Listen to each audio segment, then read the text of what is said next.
Hello and welcome to the show. Today we are going to be taking a look at one of the greatest rivalries in motorsport, and that is, of course, Ford versus Ferrari when it came to tackling Le Mans, the GT40 going up against the 330 P4. Now, we know in real life that the Fords won the battle, but what happens when it comes to Forza? A very brief version of the story. Chances are you may well have heard of this one before, but essentially the essence of it is Ford wanted to buy Ferrari. A deal was very, very close to going through until at the very last moment Enzo Ferrari himself pulled the plug on it. He wanted to keep control of his single-seater racing exploits, and Ford didn't want that. Essentially, Ford didn't want an extra rival when it came to the Indy 500, I believe it was. So Enzo Ferrari was annoyed by this and cancelled the deal, which in turn got Ford rather angry, and Ford's response was to try and hit Ferrari where it hurt, and that was, of course, on the racetrack, specifically by going to Le Mans, an event that Ferrari had dominated. And after a few technical issues with the early versions of the GT40, Ford would go and win it 4 times in a row and would thoroughly stick it to the Ferraris using a Mark II GT40, which we have here, and later the Mark IVs, which we don't have to play with on Forza 7. Now, the vehicle itself, when it comes to driving on this game, is a real handful.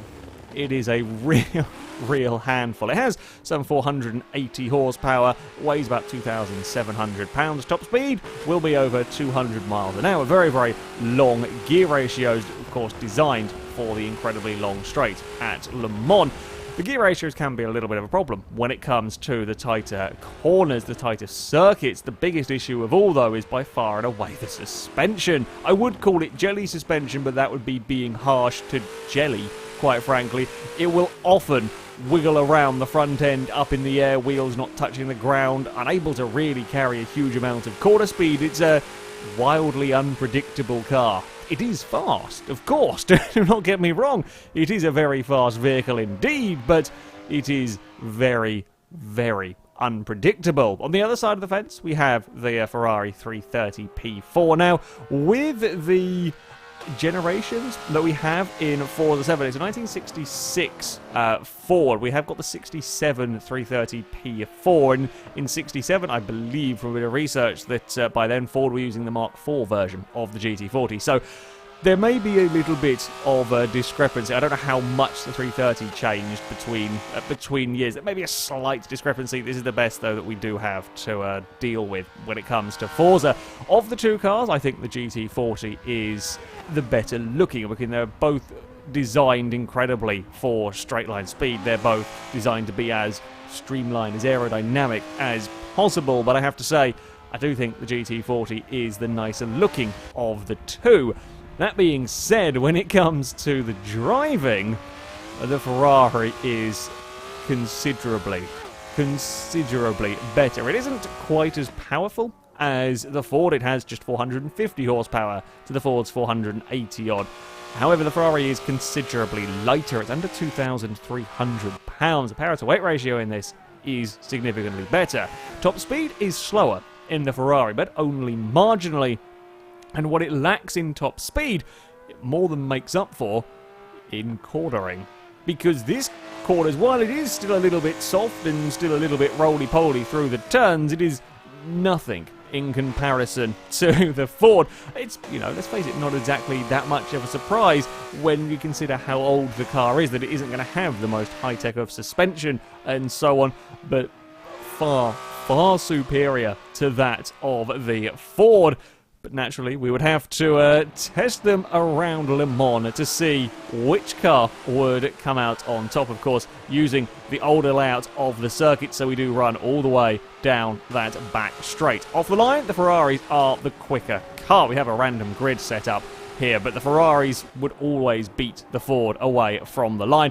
The Ford's gear ratio is not helping it. Very, very long gears in the GT40. It only has a 4-speed gearbox compared to the Ferrari's 5. And it struggles to get going. First gear will go up to about 90 miles an hour in the Fords, and that doesn't really help it get going off of the line, as the car's file their way through these opening few corners. Already 3 Ferraris at the front were trying to make a little bit of a breakaway. I think a Ford went for a spin in the background as we begin to head towards the straight for the first time. A little bit wide for the Ford that we are following here. Doesn't get the best run on to the very, very long straight. Now, this is the section of the track in which the GT40s are stronger.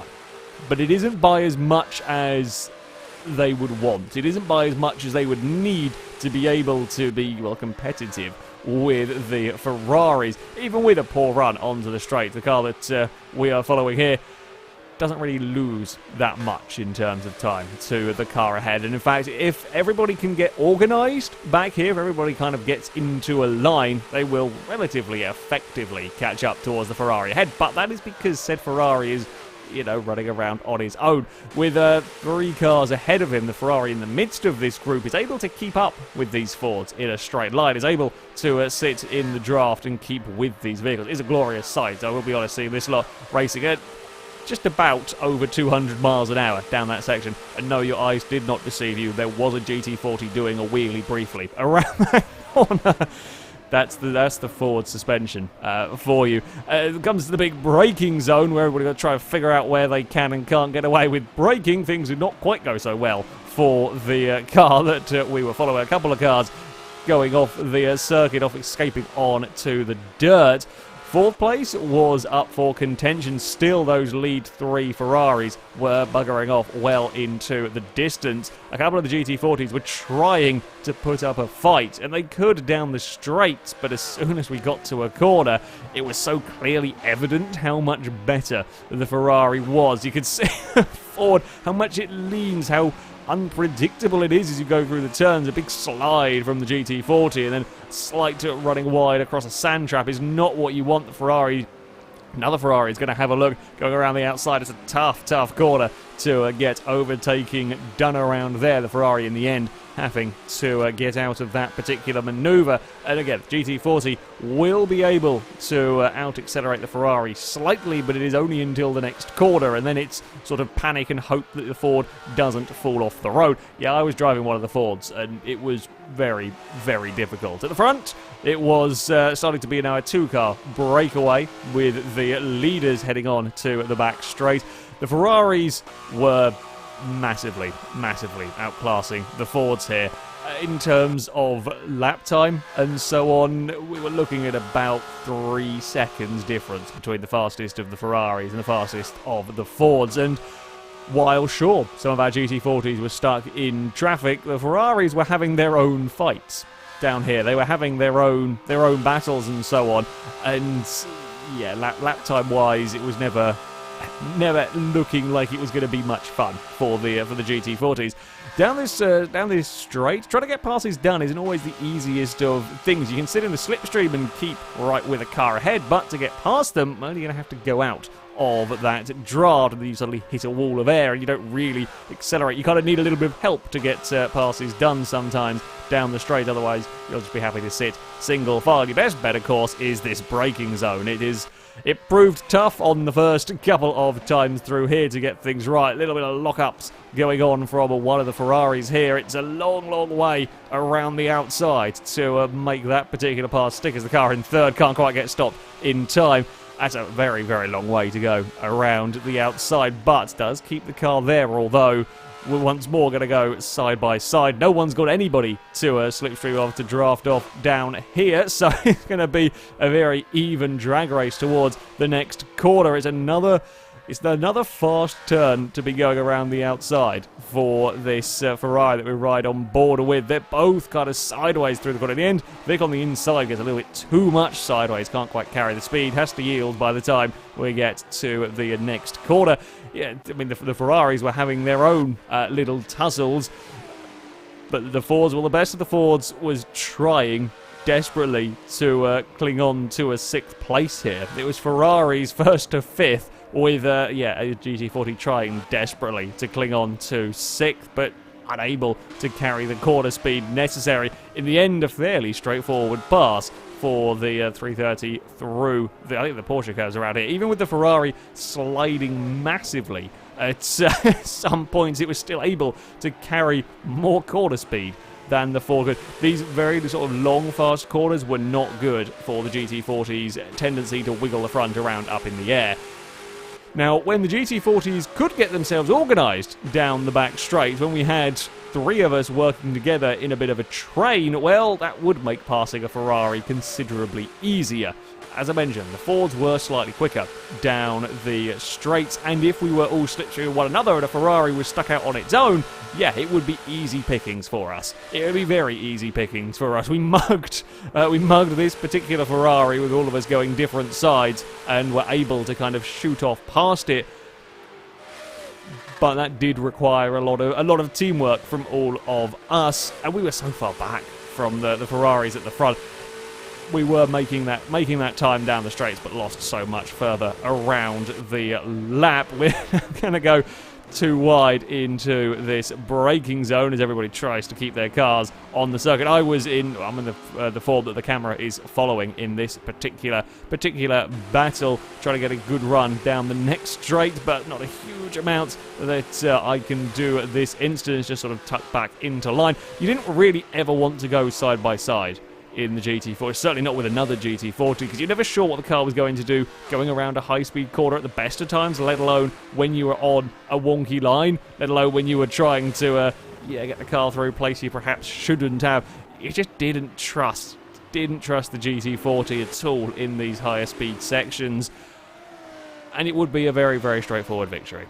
It would be a very straightforward victory for the Ferraris. Yeah, as I said, the Fords may have got a little bit unlucky, stuck in traffic, and I have no doubt with many, many laps, I could probably get a lap out of the GT40 that wouldn't be that far away from the 330 P4s. The problem is, to try and do that lap time consistently, it just wasn't going to happen with the Ford. It was just so erratic to try and drive in comparison to the Ferraris. And as I said, the Ferraris aren't the easiest of vehicles to drive, but in comparison to the GT40, they are glued to the road, quite frankly. It's relatively close between first and second. Ignore the lagged out ghost car, because of course there has to be one in a Forza replay somewhere. Yeah, first to sixth would go to the Ferraris. It was astonishing domination from the red cars.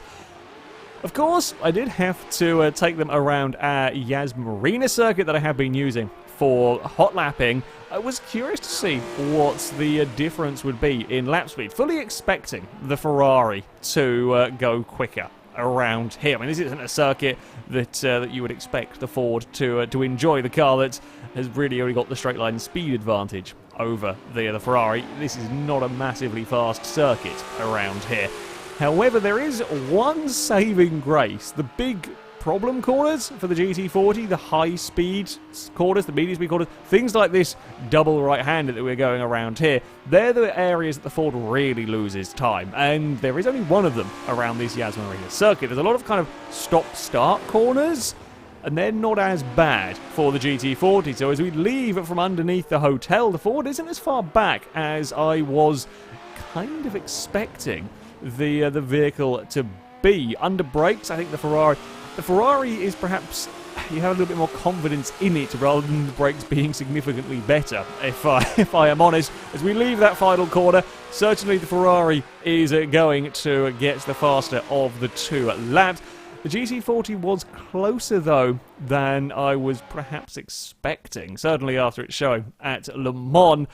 As far as the lap times would go, it was a 108.3 from the Ferrari, but it's 8th place overall on our leaderboard. It loses out slightly to a Formula E car, but considering a Formula E is a very, very modern race car, and the Ferrari much more designed for top speed, the Formula E car will run out of speed at about 120, 130 miles an hour, and that's a very, very short circuit. So it's not bad speed to be that close to a Formula E car. The Ford at the GT40 down in 10th place, 1 minute 9.4. It is about a second down on the Ferrari. I think that gap is a little bit flattered by the track not being as horribly suited to the Ford as some circuits. Now, the sensible part of the video would end there, and the conclusion would be that while, yes, in real life, the GT40s did smash the Ferraris at Le Mans, that isn't the case when it comes to Forza. The kind of challenge. We wanted to go take the cars to a sort of circuit where they wouldn't have been suited. Of course, these things designed to run the big Le Mans race. Homestead Miami is a lot more technical circuit, and see how the cars would fare here. The thing is, it didn't really work as a proper race. First of all, it didn't help the random grid spawned almost entirely the Ferraris at the front and the Fords at the back. That's not great. No, not great for the GT40s that we always knew were likely to struggle. And while the Ferraris managed to cause trouble for themselves early on in this lap, that would be about the most any of the Fords would see of the Ferraris. Because while at Le Mans we were able to enjoy a brief battle with the red cars because of our straight line speed, here, oh, the GT40s were not good.